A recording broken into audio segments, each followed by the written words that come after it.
Good afternoon. We are with Stephen with Sweet Mary Jane. He's going to be showing us how to make some of his alternative products using our extracts and our compounds. Today we're going to be making 3 of our products, the salted caramel cookie, the horchata cookie, and the French toast chocolate. Today we're going to start with the horchata cookie. All right, Stephen, what are you mixing first? So first I'm going to take my shortening and I'm going to throw it into my mixer. And I'm going to take that with my sugar and get those two mixed together. Gotta beat the... Usually you would use butter, we use shortening for our alternative products. Why is that? Shelf life. Shelf life. Shelf life, yeah. A lot of the companies want like a longer shelf life on our product, and butter, shortens the shelf life quite a bit. All right, after I cream together my shortening and my sugar, I'm gonna take my eggs, start throwing my eggs in there.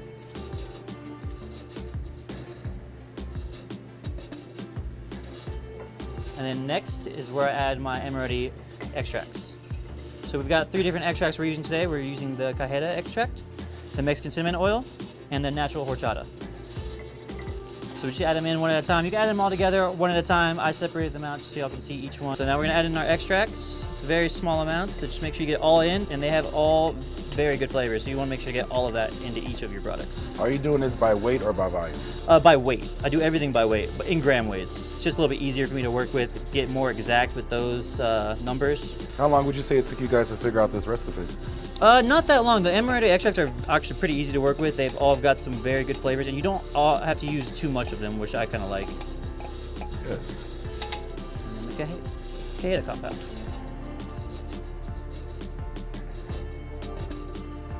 And then I'll turn this off, get the rest of my compound off of my spatulas. Every drop counts. Yeah, every drop counts. Set that to the side. Turn that mixer back on. And last but not least is the flour. So you want to whisk together your flour and seasonings just so everything gets incorporated properly. So most people like to add the Amoretti products at the end. You add them towards the middle. Yes, I like to add them, like all the liquids in at the same time, and since I'm adding my eggs, I just throw in the compounds usually with that. And then last but not least is just flour. You want to add in a little bit at a time, so that way it can all mix properly and you don't get big old clumps in there. So as the flour is just slowly starting to incorporate, just add in just tiny bits at a time. Which helps keeps the consistency going. Exactly. Okay. You add in too much flour at once, it's all just going to kind of clump up, and then it'll just kind of fly everywhere. You'll lose some of that out there. Smells amazing already. Oh yeah, those products definitely make everything smell great. Once you start seeing the white kind of disappear, then you can add in some more flour. Eventually it will all get incorporated. Even now I can smell the cinnamon oil and the horchata mixing together. Yeah, the flavors really go really well together. I thought it would be harder for me because I've never worked with extracts until this company, and it actually was pretty easy getting the portions right. What were you guys using before you started using Amoretti products? I don't know what they were using, but I mean, at other jobs, before I came to this job, I had never experienced using extracts before. I just knew seasonings and all kinds of other flavors, but I think the extracts make it a lot easier to get the exact flavor you're looking for. So you enjoy the consistency of Amoretti extracts? I do.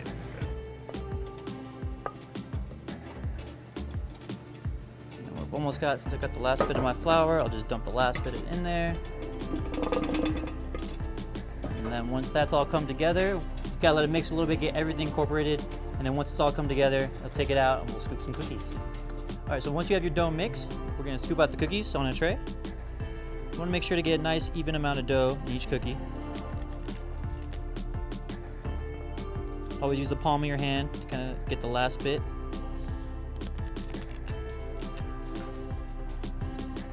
Or you can use the side of the bowl as well to get that even scoop. And each scoop will produce the right size cookie. Yes. So by doing it this way, it ensures the right portion serving for each cookie. Correct. Okay. So you make sure you use the right scoop for what you're doing. So we have 2 different sizes of cookies. This is our smaller side, and then we have a bigger scoop for the bigger size. So while you're doing this, you mind me asking, what is your favorite Amoretti extract? My favorite extract, so I've kind of got 2 that are my favorites. One is the roasted peanut extract, and the other one is the coffee liqueur extract. Roasted peanut extract I like a lot because we use that in our peanut butter products to get that peanut flavor. And I'm not a big peanut butter person, but I really like that flavor of that extract. Good. And the coffee liqueur, I just love coffee, so that just goes well with almost anything. Cool. Do you find when you're looking for Amoretti extracts, it's easy to go through our selection to look for the flavors you're trying to match? Yeah, I think y'all's website is actually pretty easy to use, and being able to find the flavors I want. And if I can't, usually we just call you, and you usually help us out, or you all make something. Which I really like. Makes it easier for the ordering process. Exactly, exactly. We're always available. So I'm just gonna kind of flatten the cookies out so they get a nice even shape each time. You don't get that roundness on the top.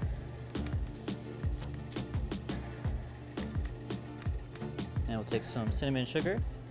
Just give it a little sprinkle.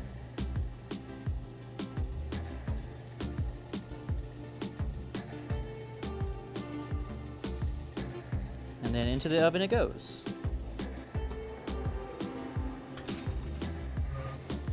And we'll let it go for a couple minutes, turn it, a couple minutes more, take it out, and let it cool.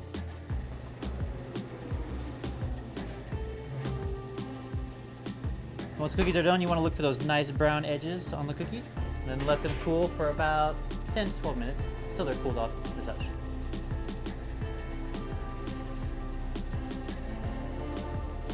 So next I'm going to flip them over so we can get the stamp on once they're cooled off.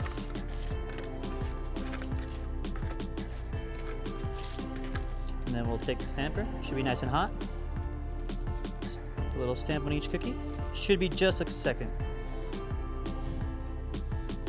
And the stamps are done before your regulations, right? Yes. So people can know that they're alternative products. And then once they're stamped, we'll take a couple into the package. I like to put them in stacks.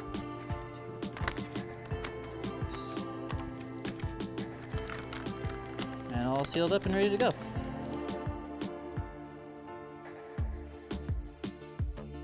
Next, he's going to make his French toast bar with us using our maple compound and our maple extract. Show me how this one's done. All right, first thing I'm gonna do is I'm gonna grab my extract. I'm gonna put that into my chocolate.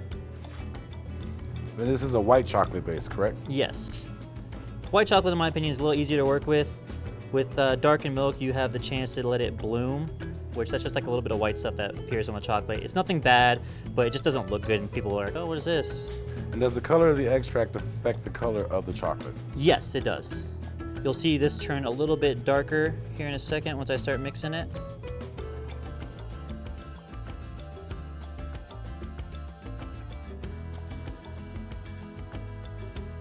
I'm gonna get it nice and incorporated. You can see it gets a little bit darker. Color changes just a slight bit. I see it's blended in. Do people sometimes try to use water soluble for chocolate? I would not recommend using the water soluble for chocolates. It will seize up and you'll have a lot of work to do with that. You'll have to add in a lot of shortening to kind of make up for the seize, to thin it out. And another question we usually hear is, do you have to use a little bit more of the extract or compound to hide the flavor of what you have infused in there? I haven't really found too much of an issue with getting the flavors to meld together, especially with some of the terpenes that you can find in some of the alternative products that we add into our chocolates and other products. Thanks. So next I'm gonna grab my cinnamon, throw that in. You wanna do it a little bit at a time. You wanna use a whisk when you do this. You can fold it in with a spat, but you're gonna have a little bit more of a harder time. You wanna do a little bit at a time just so you don't get clumps and you can get all that cinnamon incorporated. Again, it smells amazing already. It's the help of y'all's extracts. Finish off the last little bit of cinnamon. As you can see, the cinnamon and the extract both make the color a little different. Gives a little personality, in my opinion. Make sure it's all mixed together, incorporated well. You don't want to see any more of that white. But at the right use level, you're not going to overpower the color anyway. No.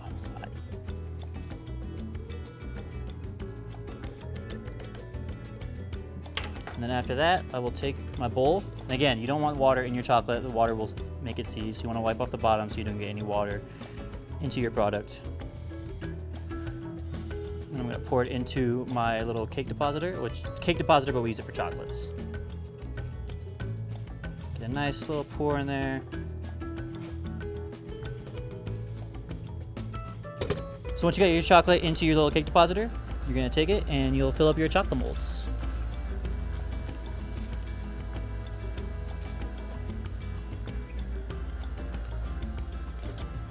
And you'll take your mold. Make sure you get a nice even amount of chocolate in each mold. If you're missing a little bit, it's okay, you can add more. Taking out is the hard part. So after we put it on the tray, I'm gonna take my cinnamon cereal and top it onto the chocolate. And then once it's done with that, straight into the freezer we go. And then we'll set it into the freezer for about 15 minutes. So next what you're just gonna do is pop them right out the mold. It's pretty easy. I always like to start corner to corner, go one corner, lift up, next corner, put them on top, third one.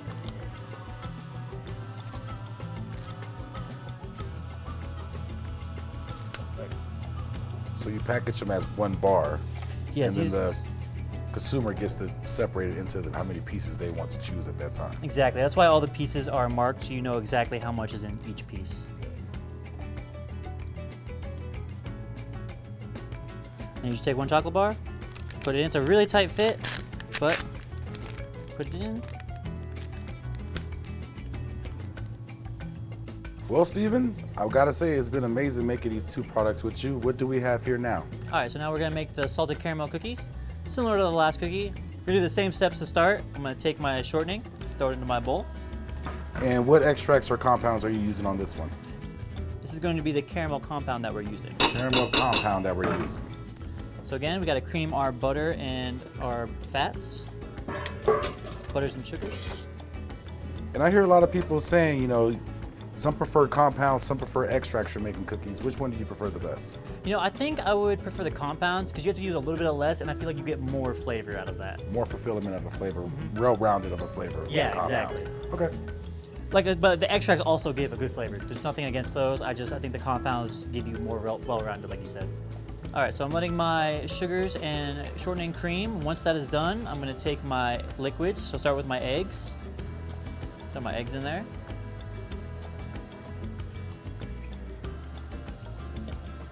You get every last drop counts.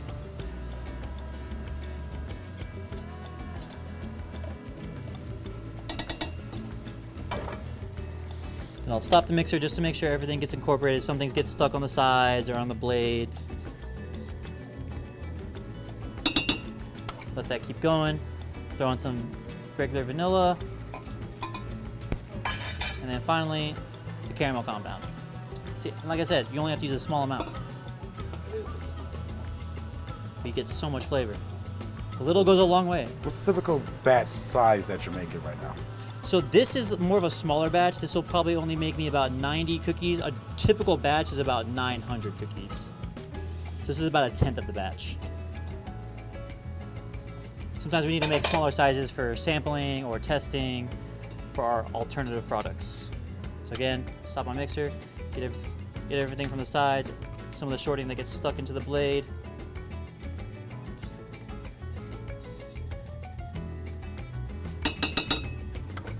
Let it go on.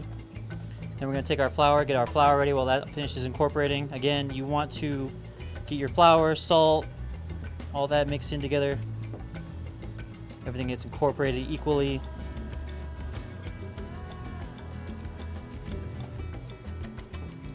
Once that's mixed together, then again, we're gonna add in a little bit at a time. Making cookies is really easy, guys. You don't have to make it overly complicated. And again, thanks to y'all's extracts, we really don't have to. Because like a lot of other places that I've worked at, you'll have to use a bunch of different random things to get the flavor you want. But that's why I was saying earlier how I like y'all's product, because I can just pick an extract and that kind of gets me where I need to go. And as a customer, you believe you're satisfied with our delivery time, how long it takes for us to get these to you, and the availability of the extracts? Yeah, y'all have always been very good about getting our extracts on time, and if there's ever any issues, I know you're very communicative with that.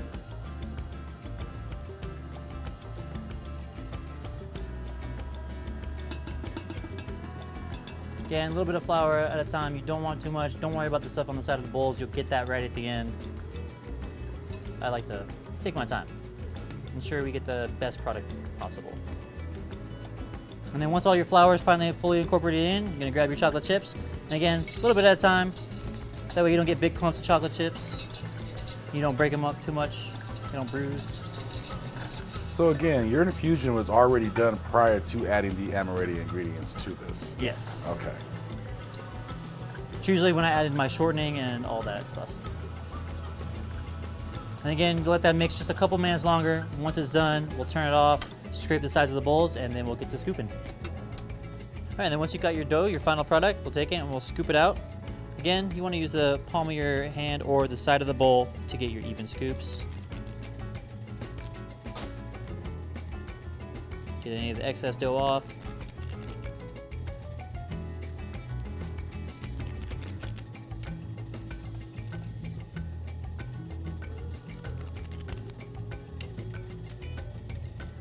And you want them spaced evenly so they don't mush together.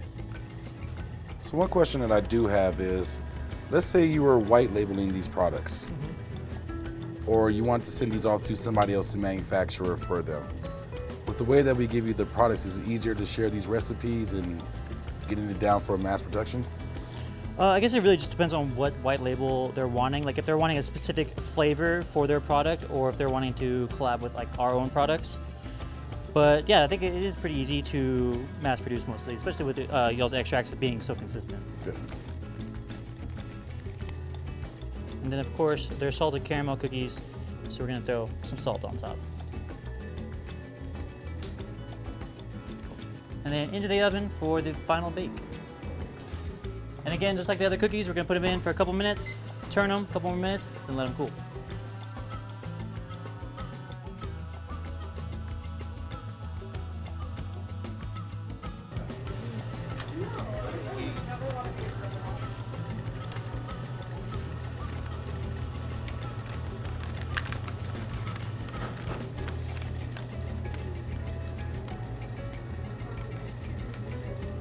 Well, Stephen, thank you for spending your day with us, showing us how to make these wonderful alternative products. I can't wait to get back to the hotel and try some of the cookies and chocolate bars as well. Is there anything else you would like to say with working with Amoretti products? I just want to say I really appreciate you guys coming up with all these interesting flavors. It's really fun to work with, and I can't wait to do more work with y'all in the future. We look forward to working with you with some more, man. Have a good day. You too.